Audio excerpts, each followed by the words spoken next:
किसान भाइयों नमस्कार। आज मैं आपके बीच में ऐसी बातें आपके बीच में कहना चाहूँगा जो कि आपको ध्यानपूर्वक सुनना भी होगा और सुनिए भी, आप ही के फ़ायदे के लिए है। खास करके मैं जब खेतों में हम लोग जाते हैं, बहुत विभिन्न तरह के कृषि रसायनों का हम लोग द्वारा उपयोग किया जाता है। लेकिन कृषि रसायनों का उपयोग करने से पहले उसकी पूरी सावधानियाँ, उसके बारे में पूरी संपूर्ण जानकारी आप ज़रूर इकट्ठा कर लें। और आज के दौर में सब चीज़ संभव है। आप एंड्रॉयड फ़ोन अगर रखते हैं उस पर आप सर्च भी कर सकते हैं, उसको देख सकते हैं। अगर आप पढ़ नहीं पाते तो आपके घर में जो बच्चे पढ़े लिखे हैं उनसे भी पढ़वाइए कि हमें पढ़ के बताओ, और इसके बारे में पूरी जानकारी ले लीजिए।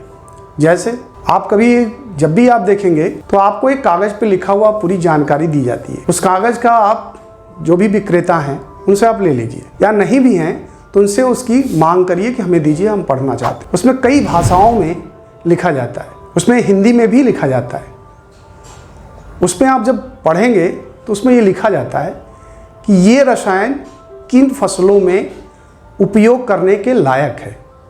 पहला शब्द यही है, और आपके खेत में उपयोग होने जा रहा है। तो क्योंकि आपने पैसे लगाए हैं तो पैसे आपके, और जब हम खरीदने जा रहे हैं कोई उत्पाद, उसके बारे में अच्छी तरीके से अगर नहीं समझते हैं तो एक तरह से ये हमारा, हम ग्राहक भी हैं तो सरकार भी कहती है जागो ग्राहक जागो। तो हम जब भी जाएं तो उसको अच्छी तरीके से पढ़ें, और उसके बारे में संपूर्ण जानकारी इकट्ठा करने के लिए आप बहुत सारे हमारे स्रोत हैं जिस पे आप बात कर लीजिए उनसे। वहाँ पे कृषि विज्ञान केंद्र के वैज्ञानिक आपको मिलेंगे अपने जनपद में, या कृषि विभाग है, या विभिन्न विश्वविद्यालयों में एटिक सेंटर होता है, उनके भी नंबर होते हैं, उनके भी आप मोबाइल नंबर या लैंडलाइन नंबर होते हैं, उनसे संपर्क कर सकते हैं। साथ ही साथ भारतीय कृषि अनुसंधान परिषद के विभिन्न शोध संस्थान हैं, उसमें भी विशेषज्ञ लोग होते हैं, उनसे भी आप संपर्क जरूर करें। और अगर वहां पे भी संभव नहीं है तो आप अपने फोन पे, एंड्रॉइड फोन पे उसको सर्च कर लीजिए, खोज लें, उसमें देख लें आप। और आज तो हिंदी में भी आप अगर कहेंगे तो पूरी जानकारी आपको उपलब्ध करा दी जाए। इसके बाद जिस संबंधित कंपनी का आप उत्पाद ले रहे हैं उनके भी कस्टमर केयर नंबर होते हैं, उनसे भी आप बात कर सकते हैं। अगर आपको नहीं समझ में आ रहा तो उनसे भी बात करिए, क्योंकि हम नहीं अगर आज खुलेंगे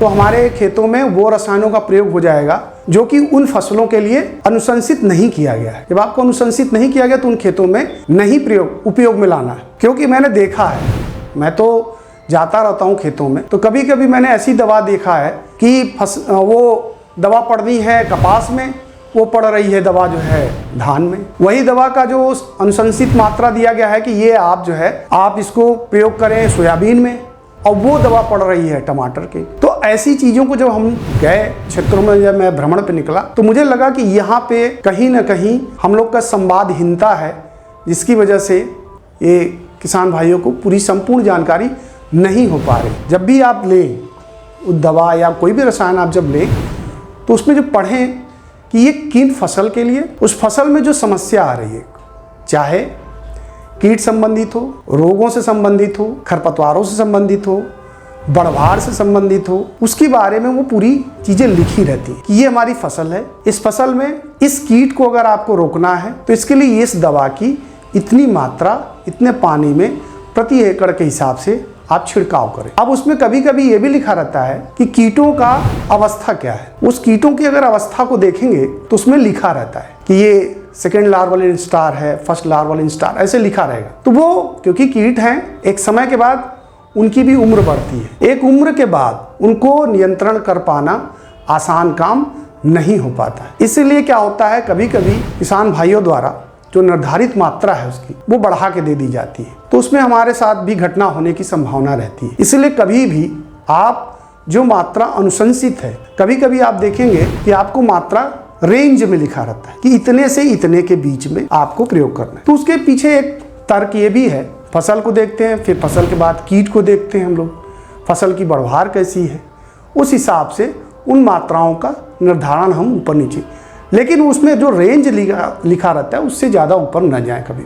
और एक तो और जो कीटों के नियंत्रण करने के लिए हम लोग कीटनाशी लिखा रहता है, उसमें लिखा रहता है नियंत्रण। इसका भी आप शाब्दिक अर्थ जान लीजिए। नियंत्रण का अर्थ ये नहीं है कि समूल नाश। जो लोग सोचते हैं कि हमने दवा डाल दिया, कीट पूरी तरह से वहाँ से खेत से गायब हो गए, या खेत से गायब ही हो जाए, वो दिखाई न पड़े, ऐसा होता नहीं है। वो कीट के ऊपर जब जाता है तो उसका प्रभाव धीरे धीरे होता है, और जब प्रभाव धीरे धीरे होगा तो वो कीट आपको दिखाई देंगे, लेकिन वो इस तरह के नहीं होंगे कि अब आपके फसल को वो नुकसान पहुंचा सके। और इनकी जो है जनसंख्या का हम नियंत्रण खाली करते हैं कि इतनी जनसंख्या नियंत्रण हो जाए, उसके बाद से हमारी फसल पे कोई उनका दुष्प्रभाव नहीं पड़ेगा उन कीटों का। दूसरी बात, जब हम शाकनाशी का प्रयोग करें तो उसमें ये जरूर पढ़ लें कि किस फसल में पड़ना है, मात्रा, और साथ ही साथ ये भी देख लें कि खरपतवारों का जो है अवस्था क्या है, 2 से 4 पत्ती की अवस्था है या उससे बड़ा तो नहीं हो गया। तो ऐसी दशा में कभी कभी उन खरपतवारों का भी दुष्प्रभाव देखने को खेत में मिल जाता है कि अगर आपका मात्रा जो निर्धारित मात्रा है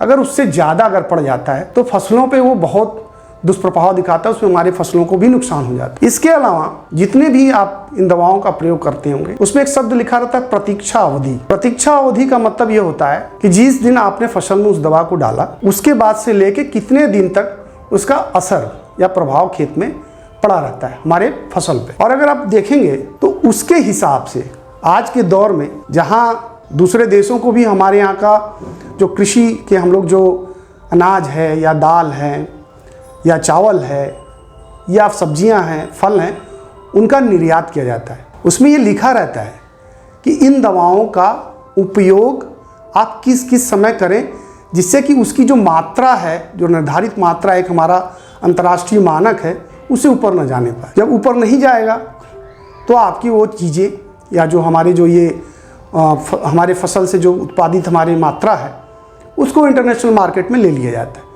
कभी कभी क्या होता है कि इससे ज़्यादा अगर हो जाता है तो उनको जो है वहाँ पे अंतर्राष्ट्रीय बाज़ारों में नकार भी दिया जाता है कि इसको हम आपसे नहीं लेंगे क्योंकि इसमें जो है आपकी जो ये दवा है उसकी अनुशंसित मात्रा से ज़्यादा पड़ गया।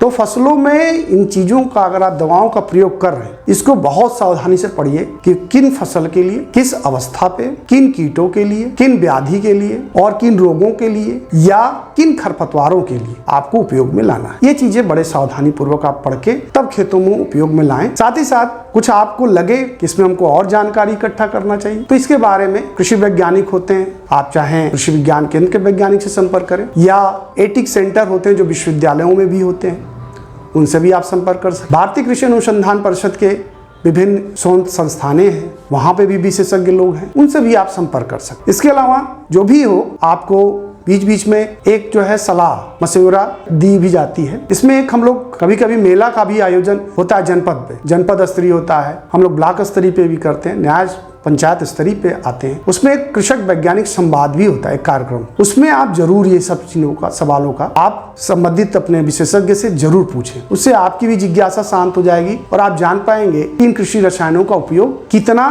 कैसे, ये सब चीजें आप पता कर सकते। इसके अलावा उर्वरकों का, उर्वरक भी जो हम उपयोग में लाते हैं उसके बारे में भी अच्छी तरीके से आप जानकारी जरूर इकट्ठा करें कि हमारी ये फसल है, फसल की प्रजाति के अलावा इसकी अवधि कितनी है, हमारे खेत की मिट्टी कैसी है, मिट्टी के अलावा मिट्टी की उर्वरता स्तर क्या है, ये सभी जानकारियां अभी हैं उपलब्ध और आप चाहें तो इंटरनेट पे भी इसको जो है खोज सकते हैं। क्योंकि हमारे देश में पहले जो है चलती थी ऑल इंडिया कोऑर्डिनेटेड प्रोजेक्ट्स, उस कोऑर्डिनेटेड प्रोजेक्ट्स में डिफरेंट तरह के सॉइल फर्टिलिटी पे काम हुआ है।